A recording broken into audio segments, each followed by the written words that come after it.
Just going to correct a misleading statement that statistic that's been out there that people picked a West Side hotel 2-1 or 3-1 depending on what Thursday it is. This is misleading because the outreach process never asked individuals where they wanted the hotel. They asked people to get into groups and have them draw designs.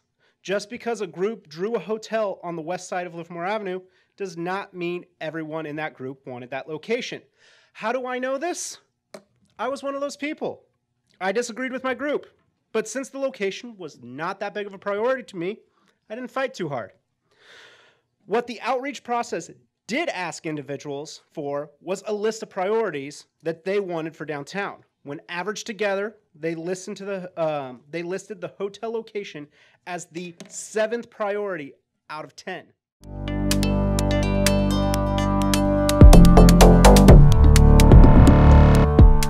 Quick question for the city attorney. I think we have some confusion here. 130 units, does that satisfy the entire $14 million for the purchase of the site? No, the 130 units would not. As I mentioned in my staff report, their affordable housing obligations is derived from 2 separate sources, one of which is a deed restriction on the property which requires 84 units to be built.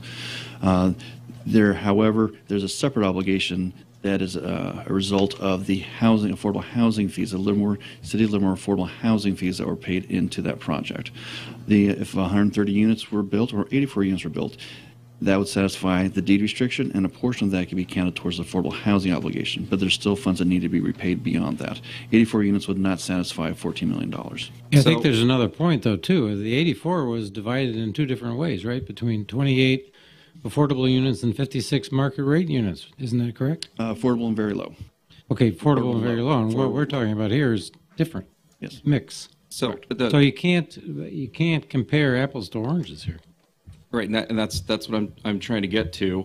People seem to be clued in on the 84. That's the deed restriction, but we still have funding that we need to account for out there, and that's what the 130 million does. So you either or the 130 units accounts for the remaining units. The 14 million is satisfied through a combination of the 130 units and units being moved off to the Stockman site. So it is not just 130 units suddenly takes care of the 14 million.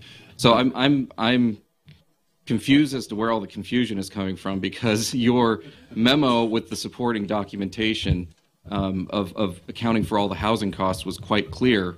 84 deed restricted, the rest of the units, the rest of the 130, the 50 or so remaining still need to be built to account for the money, or we find a source to pay that money back. Yes, that is correct.